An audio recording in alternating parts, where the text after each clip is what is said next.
So, guys, I haven't been able to elaborate upon burdens, right? So, burdens is something that I'll be elaborating over here. But this particular motion will talk about both framing and burdening in the debates that we usually do, that is in the Oxford debates, right? So, consider the motion. It came in the LMB prelims last year. Artificial intelligence is a necessary evil of the 21st century. You'll find a couple of what do I call impact phrases over here. Firstly, necessary evil. Secondly, 21st century, right? So the first thing that you need to hone on is that which particular phrase will you impact upon more. Consider you are the 10th speaker in the particular debate, or you're the 12th speaker, right? In that case, you can see exactly where the debate is progressing and exactly what you need to put in that makes your speech stand out, that makes the judges remember you. But when you are the first speaker or the second speaker, what you need to do is focus on both of them, necessary evils as well as in the 21st century. So, what's the main point? Where does the framing come in? The framing comes in the fact that most of the speakers will go on about how artificial intelligence is a necessary evil. That is, you need it, but it is also making people lose jobs and such and such. Generative AI is ruining people's careers. But again, what needs to be mentioned is the union of the set of necessary evil and 21st century. You cannot say anything that is exclusive to necessary evil, neither can you say anything that is exclusive to 21st century, but you need the union of both the sets. And that overlapping part is where your speech lies in. That is what you have to deliver. So that's the first thing that you need to do. You need to agree, if in case you are speaking for the proposition, you need to agree with the opposition, all right, that artificial intelligence is not needed right now. It's not necessary as per.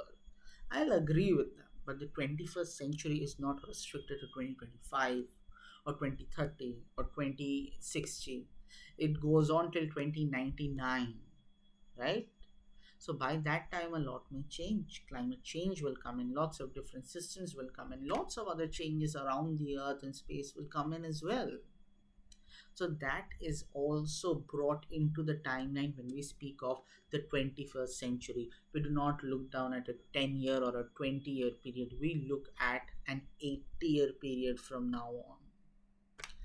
So, firstly, if you are a first speaker, you maybe start with what necessary evil defines and such. But if you are a later speaker, you won't need that, because definitely the first speaker or the second speaker will come out and definitely give the definition of what exactly a necessary evil entails in your particular motion. Now, what I did over here is that I wrote a para which defined my stance, which showed my framing, and the para goes as this: the role of AI has been restricted by the opposition to the field of social media apps, which doesn't do justice to the word necessary or evil. It's like saying the only thing that you notice in 3 days is that all you need in order to break up a wedding is mint sauce. The point, however, lies in the definition of the word necessary. When does an object or a trait get defined as necessary? It is when it aids in survival. And how does AI do that? By solving your threats to survival.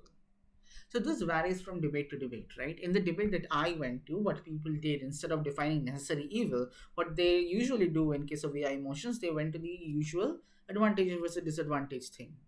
So in that case, I saw my opportunity in my framing that if I introduce my arguments in a way that discards each and every single argument that has been made by them simply by stating that their arguments do not fall in the category of necessary or do not fall in the category of evil, then I can specifically say that the arguments which I put forward are more important than theirs, because mine address the emotion in a much direct, competitive manner as compared to theirs does.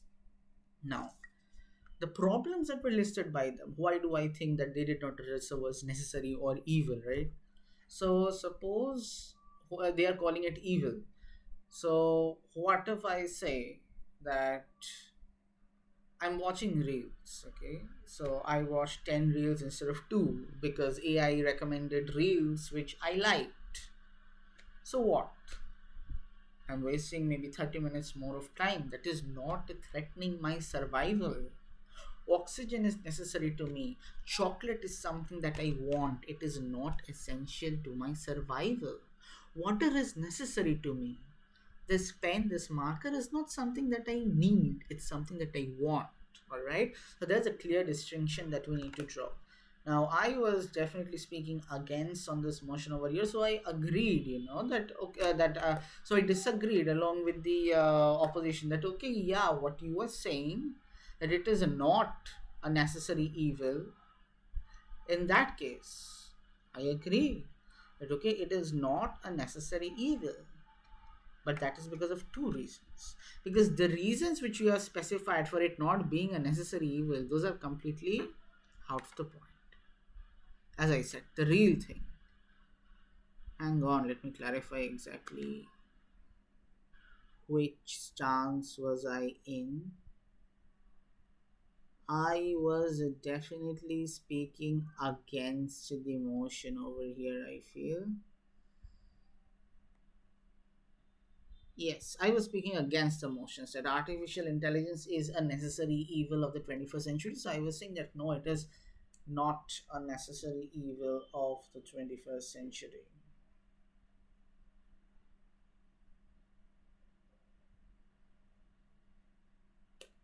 I was definitely speaking for this motion, guys. So, yeah, you can understand my confusion because I am literally opening my speech for a split screen and I got confused in the middle. So, I'm saying that, okay, it is a necessary evil. I'm not saying that, no, it's not a necessary evil. I'm saying it is.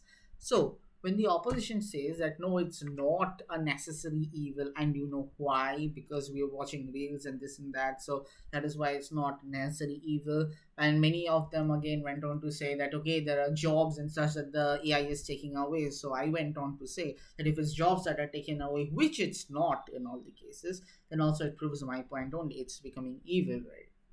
So that concludes it. But again, so I was speaking for, and so I felt that the justice wasn't being done to the words necessary or evil, because the opposition, who were trying to prove that it's not a necessary evil, were trying to pinpoint only those instances that were restricted to only necessary evil and not 21st century. But as I said right in the beginning, what you need to do is you need to speak about the union of the two sets, where you combine the elements present in the necessary evil phrase and you combine the elements present in 21st century phrase as well. So what I did is that I said it is when it aids in survival. And how does AI aid in your survival? That is, how does AI become a necessary? AI does that by solving your threats to survival directly. That is addressing global warming, such as the climate crisis, or it helped us a great deal during COVID time for the supply of oxygen tanks and such. And the opposition will today speak out of the phrase ignorance is bliss. That is, it has been assumed that problems that are in motion right now will maintain the same intensity throughout time. This was a very important point, ladies and gentlemen, because many opposition speakers agreed with what I mentioned. That okay, climate change is there, but we are handling it, right? But what is failed to be understood is that while climate change is slightly in kind of a handleable situation now, it definitely won't be 30 or 40 years down the line. And that is when AI and other such instruments will be extremely instrumental for our survival. And evil, obviously, each and every single thing that we need has some or the other con for it as well. And thereby, for example, consider friction, right? We couldn't survive without friction. Hell, I couldn't even speak without friction. We couldn't move without friction.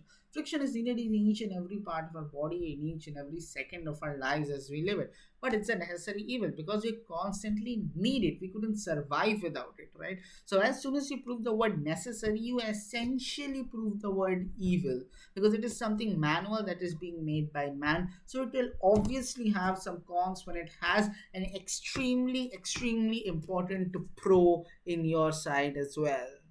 So as soon as you prove the word necessary to your existence, you could also directly prove that okay, since it is that necessary, it will come with certain cons, but the cons will be at such a low and minor level that we won't even consider them. But at the end of the day, it is still a necessary evil, right?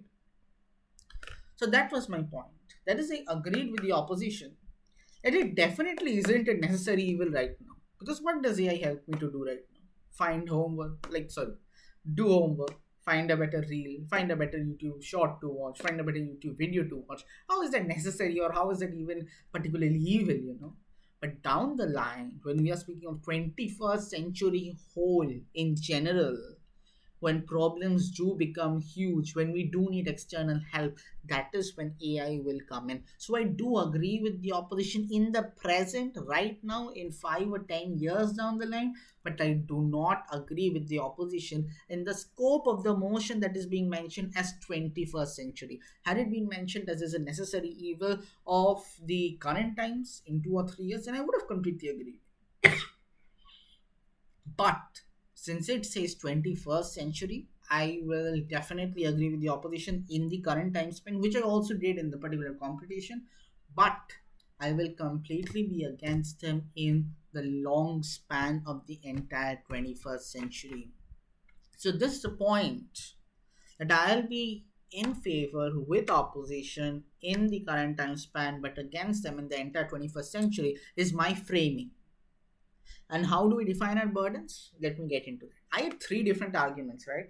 Once I said that, once I established that AI is something that will grow necessary towards the end part of the 21st century, I went on to say why exactly it will be necessary. I had three arguments. First argument, climate crisis. Second argument, COVID. Third argument, the opposition speaks out of the phrase that is ignorance is bliss. Firstly, climate crisis. What happens in climate crisis? How do you solve climate crisis using AI? First point. Glaciers and polar ice caps are melting, and in fact, it has been predicted that the greater half of the glaciers will be down by 2050. First, I establish what exactly I'm trying to prove. Then I move on. This will result in a highly uneven climate. Then I move on. Who will predict their patterns? AI, of course, because unlike Vegas, what happens in the Arctic unfortunately does not stay in the Arctic. So, generally, in greater debates such as Asian parliamentary debates or British parliamentary debates, what you would have to do is make a constructive analysis of what exactly goes into tackling climate crisis at a scientific level and exactly where AI comes in. But over here, what you need to do is a vague idea. That is why exactly AI will help you in climate crisis, right? So you can't make it too vague, but you can't make it too complicated either, because you will definitely run out of time in that case. So in order to solve climate crisis, what exactly are the burdens that you have to fill over here? Climate crisis. So what exactly is my problem over here? That is argument number. That is burden number one. Burden number two, how exactly do I solve this burden using AI? And number three, why is it so crucial to solve this burden, right? So number one, that what exactly is the problem? The problem that I mentioned is glaciers and polar ice caps are melting. That is why it's leading to an increased sea level. Burden number one remains satisfied. Burden number two, how exactly are we tackling this problem using AI, right? So AI will allow us in order to predict the various patterns in which it's happening, the reason why it's happening, and thereby allow us to tackle by employing various manual means or employing some or the other force, right, in some or the other way. Now, in an APD, I would have to elaborate upon it. But since it's an Oxford, I can move right out of it by giving them a vague idea. And point number three, why is it essential? Because when glaciers and polar ice caps melt in a particular region, it affects the sea level, which in turn affects each and every single place on this planet, and that is why it becomes necessary. Three different burdens, as I had mentioned. I satisfied all three of them, and now no one can refute me in this particular argument. So that is how you frame it, right? So your speech is made up of suppose 4 or 5 arguments, and each single argument has 4 or 5 burdens. And when you fulfill those burdens one by one, each of your arguments becomes irrefutable. And how do you understand what burdens do you want to do? What burdens are more important, right? Suppose this one only, climate crisis. So, what is my most important burden over here? I've already proved somehow that okay, it will become a necessity some or the other way. What do I need to prove? The most important burden out of the three burdens that I mentioned is how exactly AI will help me over here. So, I mentioned right that AI will help me monitor the trends.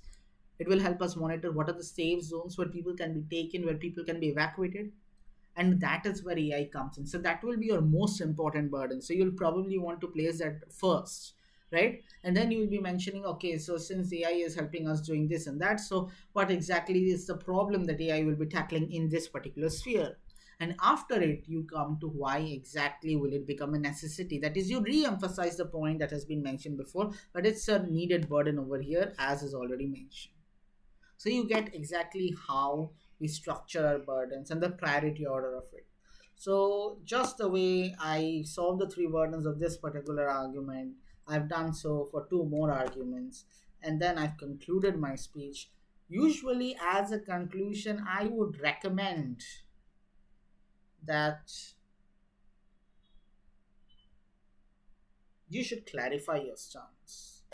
That is what I had written is, in order to conclude my speech, let me mention that the proposition for once does not say that AI is the only means to human survival.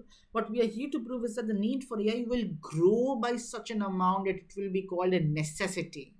Another cost effective method. Now I ended with a joke. And that is something that you guys need to realize, that humor is an extremely crucial element of your speech in the Kolkata debating circuit. If you inculcate humor, you might even win the debate without providing any particular facts, but I strongly suggest not doing it, because you would grow up to be a terrible speaker. So, at the conclusion, I would encourage you to stress upon the point that you are trying to paint. That is the most important part and element of your framing that you are trying to put through, that differentiates your speech from the other speeches. And just for the sake of formats, every particular debate speech, and this is something that each and every one of you know, that if you're participating in an Oxford debate based in Kolkata, so in order to write a particular debate speech, you first give your introduction, and then you give your body, which contains your arguments, and then you go for your conclusion. I already told you what comprises your conclusion and what comprises your introduction, your body, right? So in introduction, you can usually start with something quirky, some sort of quote or some sort of, and I would prescribe a joke, right? That's the best way in order to start a speech. So if you are towards the end of the line of speakers, what you could start is maybe give a hint of, okay, so I was searching for a joke or a humorous opening to my particular speech, but then I heard someone say this, and then my search was over. So you could start up in that form of a way, so that the audience is already actively listening to you, so they understand more clearly what exactly you're trying to put across. And the same happens with the judges as well. So you could do that. But on the other hand, if you are right at the top of the line, so you could start with something that is very impactful, that immediately makes them wonder, makes them think, or some sort of speech, or some sort of quote, right, from a famous person that directly does not correlate with your emotion, but you explain the quote in a way that you bring it in order to correlate to your emotion. Or you can also start with a joke that everyone relates with. I would not suggest going to a joke on a very limited topic that many people would not have a lot of knowledge on, because you want your audience to engage with you. So in that way, you could pick up a joke from your life, make some amount of joke about a family member. Like I've usually included my dad in my jokes sometimes, not offensive jokes, just respectful ones. And then you can move on with it. And you need a para that establishes a strong connection with what the arguments that you are about to say in your body correlate to exactly what you said in your introduction. So at no point in the motion should it feel that, okay, this person is just jumping from saying this to that. So there always needs to be a connection between the two sentences or the two paras or the two ideas or elements that you are saying, one after the other, right? So there always needs to be a connection. You need to build up on your speech, you don't need to build away from your speech, okay? So you need to keep that in mind, and I think that clarifies most of the speeches. Just as an end, this is how it goes. When you write a speech, you have your emotion at the top, introduction, body. Your body contains arguments, your arguments contain burdens, and this way you give around 3 to 4 arguments along with 4 into 3, that's around 12 burdens, and then you move on to your conclusion where you re-clarify your stance. That is the very basic format of Oxford debating in Kolkata. I think this summarizes most of it, but feel free to reach out to me in case of any further doubts. I'm always available.